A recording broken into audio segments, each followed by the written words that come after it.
wabarakatuh anak-anak.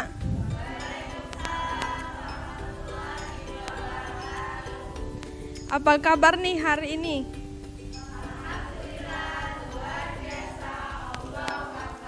Wah, pada semangat semua ya. Jadi sebelum memulai pembelajaran kita hari ini, Ibu minta ketua kelas untuk memimpin doa.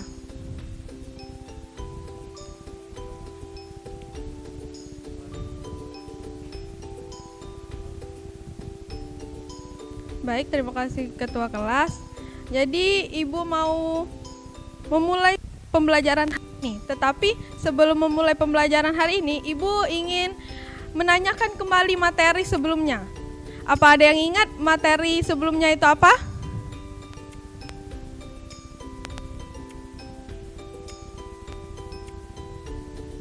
Ya, Penny. Ya, betul.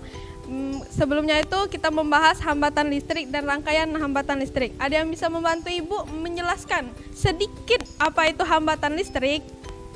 Ya, Dwi Marwah.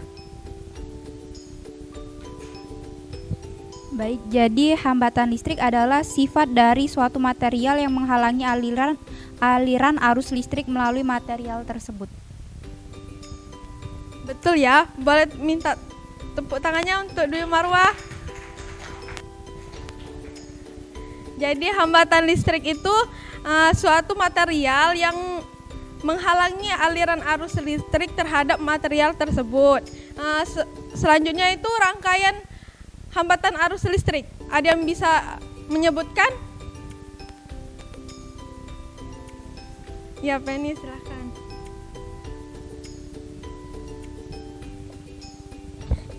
Rangkaian listrik yaitu ada rangkaian seri, rangkaian paralel, dan juga rangkaian campuran, Bu. Betul ya. Boleh minta tolong tepuk tangannya lagi? Oke, terima kasih sudah mengingat materi sebelumnya. Sebelum memasuki materi hari ini, Ibu kemarin sudah menyampaikan materi yang akan Ibu sampaikan hari ini. Kita akan membahas tentang materi apa, anak-anak? Ya, betul. Kita akan membahas materi hukum Ohm. Sebelum itu, Ibu akan menyampaikan tujuan pembelajaran kita hari ini, di mana yang pertama itu peserta didik dapat memahami materi hukum Ohm dengan benar. Yang kedua, melalui kegiatan eksperimen, peserta didik dapat memahami hukum Ohm pada suatu rangkaian dengan tepat.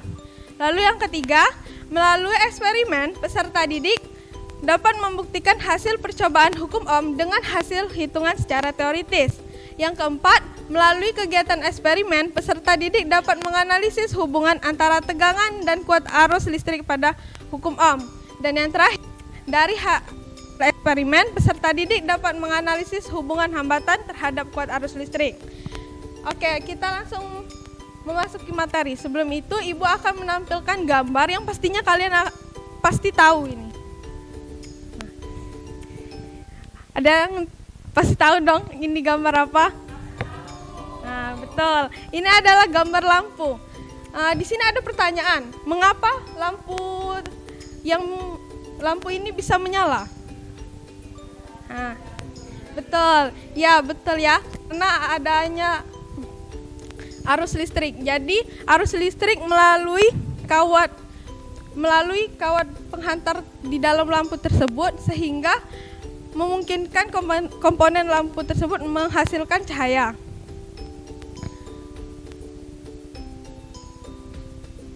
Jadi bunyi hukum Ohm berbunyi itu besar suatu arus listrik yang mengalir melalui sebuah penghantar atau konduktor akan berbanding lurus dengan beda potensial atau tegangan yang dapat diterapkan kepadanya dan berbanding terbalik pada hambatan. Di gambar ini merupakan penemu hukum Ohm, di mana namanya itu George Simon Ohm, lahir pada tanggal 16 Maret 1789 dan wafat pada tanggal 6 Juli 1854.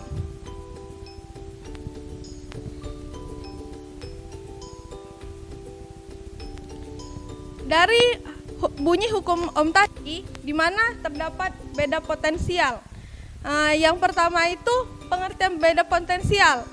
Perbedaan potensial listrik antara dua titik dalam suatu rangkaian.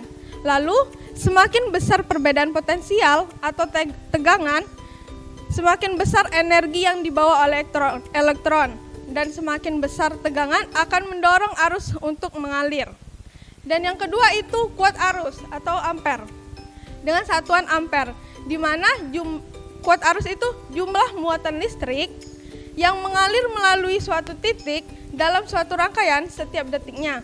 Dan semakin tinggi tegangan atau semakin rendah hambatan, semakin besar arus yang mengalir dalam suatu rangkaian. Dan yang terakhir itu hambatan listrik dengan satuan ohm, di mana kemampuan suatu bahan atau komponen dalam suatu rangkaian untuk menghambat aliran arus listrik melaluinya. Dan semakin tinggi hambatan komponen, semakin sedikit arus yang dapat mengalir melalui untuk tegangan tertentu. Sehingga dapat ditulis matematisnya itu P sama dengan I dikali R, di mana V itu merupakan beda potensial atau tegangan dengan satuan volt, dan I itu merupakan kuat arus dengan satuan ampere. R merupakan hambatan, di mana hambatan listrik satuannya itu ohm. Sebelum itu, apa ada yang ingin ditanyakan? Baik, Ibu akan lanjut.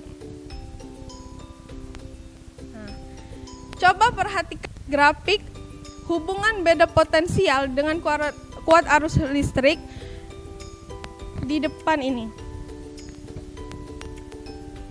Ada yang tahu?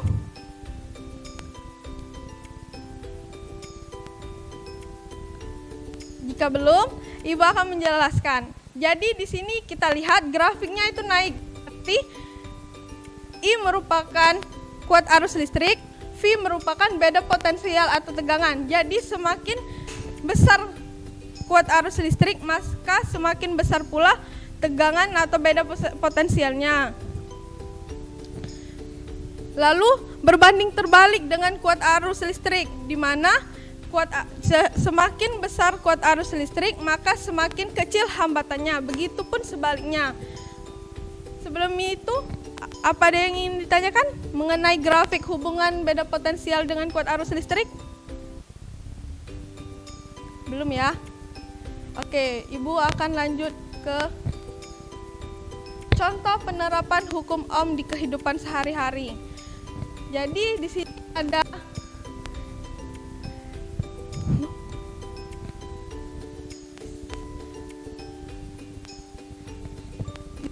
ada 6 contoh penerapan hukum Ohm di kehidupan sehari-hari. Yang pertama itu ada gambar kipas, pemandangan, setrika listrik, lalu handphone atau gadget, lalu sekring, dan yang terakhir itu catu daya. Nah, di mana kipas angin itu memiliki tombol-tombol, bukan? Untuk kita mengatur kecepatan yang akan dikeluarkannya, atau yang akan kecepatannya itu cepat, lambat, atau sedang. Di mana itu sehingga arus yang mengalir melalui kipas itu dikendalikan oleh tombol-tombol tersebut yang mengatur resistansi melalui regulator.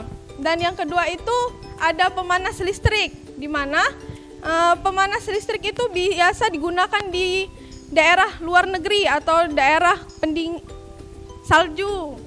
Nah, merupakan pemanas yang memiliki kumparan logam yang memiliki resistansi tinggi yang memungkinkan sejumlah arus yang mengalir melaluinya untuk menyediakan panas yang dibutuhkan. Dan yang ketiga itu setrika listrik.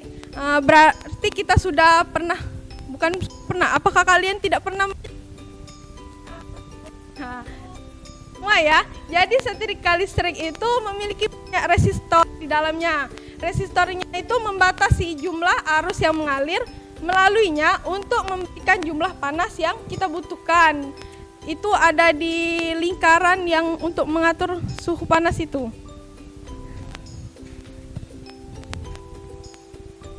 Dan yang keempat, gadget, laptop, apa lagi ya?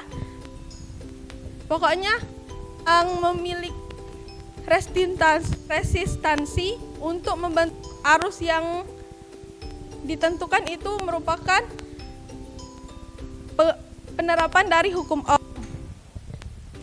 Yang kelima itu sekring. Sekring itu sekring yang menghambat arus listrik.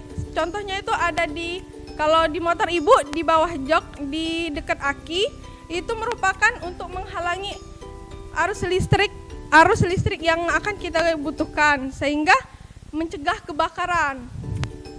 Dan yang terakhir itu ada catu daya, di mana catu daya DC memberikan tegangan keluaran variabel berdasarkan resistansi dan keseluruhan kerjanya dikendalikan oleh hukum Ohm.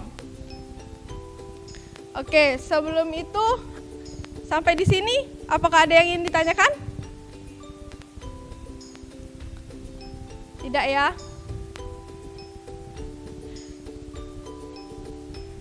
Nah, apakah sampai di sini materi yang akan Ibu sampaikan? Sebelum itu Ibu meminta salah satu dari kalian untuk menyimpulkan pembelajaran hari ini.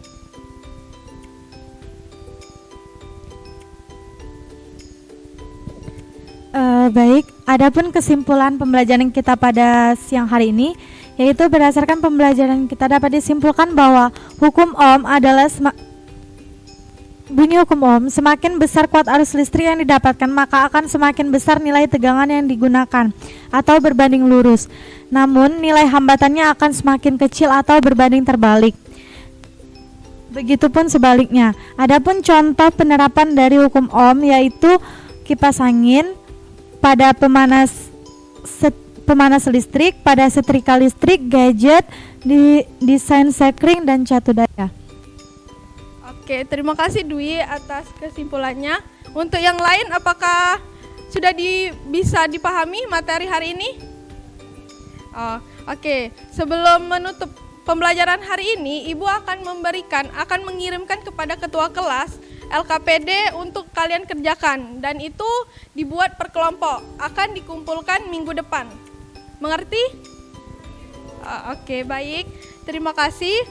Sebelum itu, untuk pembelajaran minggu depan, silakan pelajari materi hukum Kirchhoff ya, untuk dibaca-baca lagi.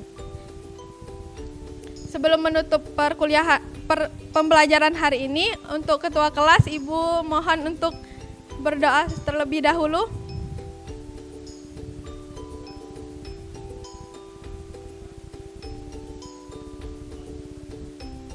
Baik, terima kasih untuk perhatiannya. Mohon maaf apabila ada salah kata. Ibu akhiri, wabillahi taufiq walhidayah. Wassalamualaikum warahmatullahi wabarakatuh.